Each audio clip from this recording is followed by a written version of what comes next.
The Baja 1000 is one of the toughest, most gruelling motor races in the world, and it has inspired this car, the Ford Ranger Raptor. So we're going to recreate that race here in Australia using the most extreme conditions.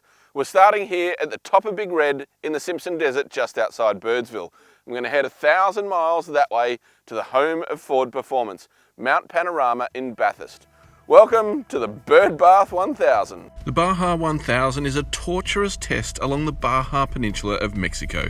It's a punishing race across deserts, dunes and beaches, with last year's winning team taking just over 21 hours to complete the distance. In the same race, Ford entered a showroom version of the F-150 Raptor, the bigger brother that inspired the Ranger version, and it crossed the finish line 35 hours later, then drove it home. So that's exactly what we're going to do here to put the Ranger Raptor to the ultimate test. We're starting at Birdsville and heading deep into the Simpson Desert to see how it handles the dunes. Then we'll turn around and cross the rough roads of Stony Desert towards Cameron Corner. From there, we'll cross another desert, the Strzelecki, to Cobar via the opal mining town of Whitecliffs, and then cruise to the flag on the open highways of western New South Wales, eventually crossing the finish line at Mount Panorama. As we arrive at Big Red, the tallest and first sand dune on the western edge of the Simpson, we lower the pressures in the Raptor's 33-inch BF Goodrich tyres, activate the rear diff lock and slot into high-range four-wheel drive to climb to the top of the dune. It's all too easy. So we stop at the top just in time for the sun to peek over the horizon, painting the Raptor's muscular body in a glorious palette of pastels. The big blue beast looks tough even standing still, with wider front and rear arches over those big wheels and tyres, along with shallower bumpers, a bash plate, and its bold grille is plastered with F, O, R and D across its nose. The camo stickers on the back of its tray might not be to everyone's taste, but in any case, this isn't your average tradie truck. Alright, first big test is whether it can get back up Big Red, and we're going to take the hardest trail possible. So, straight into the sun, let's give this a crack. Holy crap, that is a big dune. Oh, there's some air, there's some more air, and the sun's disappeared.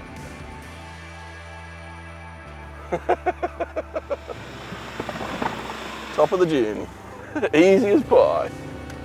Well, that was truly staggering, and I can't think of another production vehicle that could have done that. It's all down to the unique Fox shock suspension. With heavy-duty 2.5-inch dampers that are stiffer at maximum compression and rebound, the Raptor simply jumps like a kangaroo.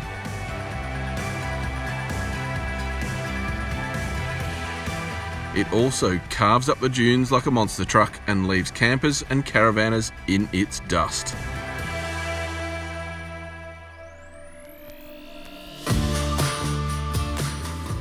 The road is just as epic as those sand dunes back there in Birdsville. It's flat, but there's plenty of corners in it, and it's like a rally stage. And the suspension in this car not only handles that big bumpy stuff out in the dunes, but it's like a rally car. It's like a trophy truck. We are barreling across the desert at highway speeds and beyond, and it is so comfortable and effortless. Look, I drive one-handed. But because the landscape is so flat and it's literally monotone, you can either have red dirt or white dirt, you can't see the road ahead of you very clearly. And if a jump comes up, well, you just take it and this thing lands like a cat. Its front and rear track widths have been extended by 150mm as well, giving it plenty of grip through the bends. The steering has pretty good feel and precision for a ladder frame truck, allowing you to tip into corners with heaps of confidence. It also has a unique Baja mode within its terrain management system that loosens the stability control for a bit more fun, as well as sharpening the throttle response and holding gears for longer. Yep, we could genuinely be barreling along the Baja Peninsula out here. The key to its off-road party trick is Fox shock suspension, and these things are absolutely so well sorted that it just eats up this countryside. What an amazing country. This landscape is so extreme yet so minimal. This car just absolutely laps it up. We haven't seen a soul out here for hours, which means that we've had the road all to ourselves, and it is so much fun.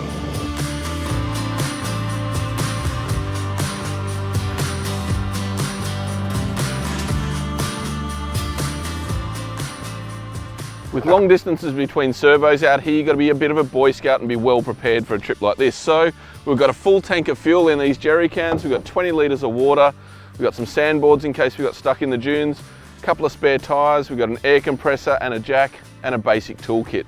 But you'll have to think about how much to bring, as the Raptor has lower payload and towing capacities than a regular Ranger. You can only chuck 758 kilograms of gear in the tray and haul a maximum of 2,500 kilos with a braked trailer.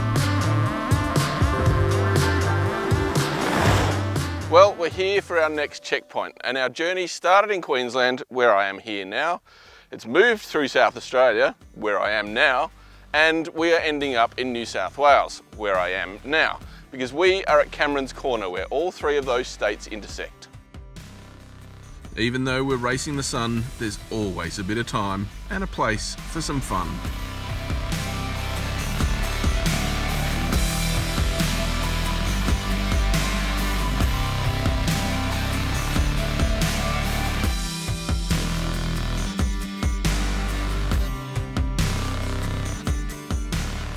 Well, under the bonnet is a new generation 2-litre 4-cylinder diesel with a sequential turbocharging system.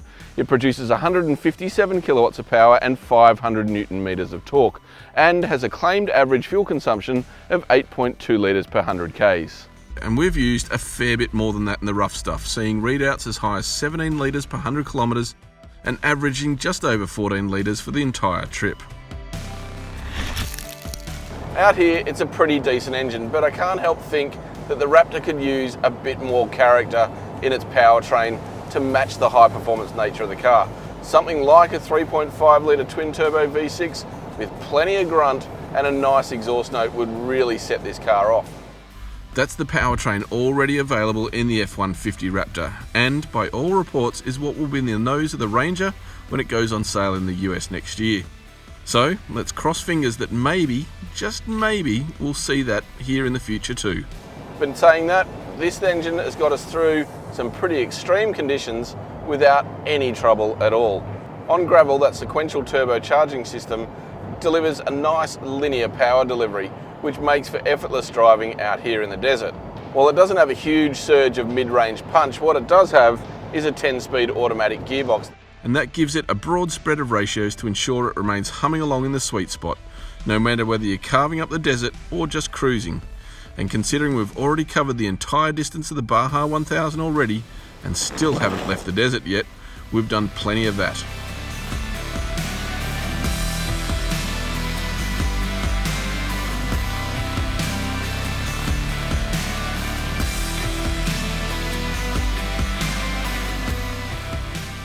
Well, we're out of the desert and back to civilization. Well, sort of at least. And now the final stage, our run to the flag at Bathurst, we'll find out what the Raptor's like out on the open highway. Well, now that we're on the blacktop and we're heading to Bathurst, it's time to reflect a little on the rest of the Raptor package and what it's like to live with in pretty normal conditions. That suspension not only has a party trick out there in the desert, but it makes it a better ute to drive every day. It literally soaks up the bumps without any problem at all. And that coil spring rear end is a lot less fidgety and more stable than it is in a regular Ranger. Surprisingly, its all-terrain tyres are much quieter than I'd imagined, with completely normal levels of road noise, even on rough surfaces. They also provide decent grip on tarmac too, proving the Raptor will be an easy toy to play with in any environment. But it isn't a cheap one, with the Raptor costing $74,990 plus on-road costs. And inside the cabin, it's pretty easy to spend long hours behind the wheel. These unique seats have more side bolstering, which are great for when you're going through the bends, but equally as comfortable for long distances. The chunky steering wheel also falls nicely to hand too, but it still doesn't have reach adjustment. It does, however, have paddle shifters, which are good for in the corners. The rest of it is fairly familiar from the standard Ranger Wildtrak. We've got Ford's latest Sync 3 system, which has kept us entertained on the road for hours on end, with features like Apple CarPlay. It's got good storage, there's USB outlets everywhere, and it even has a 230 volt power outlet behind the center console here, which has kept our radios charged while we're out in the middle of nowhere. Well, the landscape is certainly changing now. There's a lot more trees, there's even a few hills ahead of us, which means we're approaching the Great Dividing Range, and I can almost see the finish line. Now our journey ends with a victory lap on the hallowed tarmac of Mount Panorama, with the sun fading behind us as we cross Skyline, fall into the Dipper, swing around Forest's Elbow and down the famous Conrod Strait. The poignancy of the location isn't lost on me, as next month the Ford Falcon, the Blue Oval's muscle car icon for the last 60 years, will cross the finish line for the very last time in the Bathurst 1000.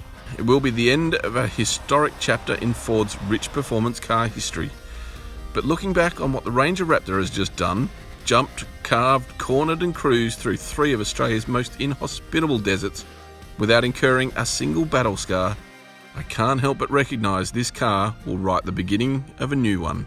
Well, there you go, the Birdbath 1000 is officially complete, our recreation of From Dawn Till Dusk, in what has turned out to be an epic journey across an amazing country in a mighty, mighty machine. I don't think any car straight off the showroom floor could take as much punishment as the Ford Ranger Raptor.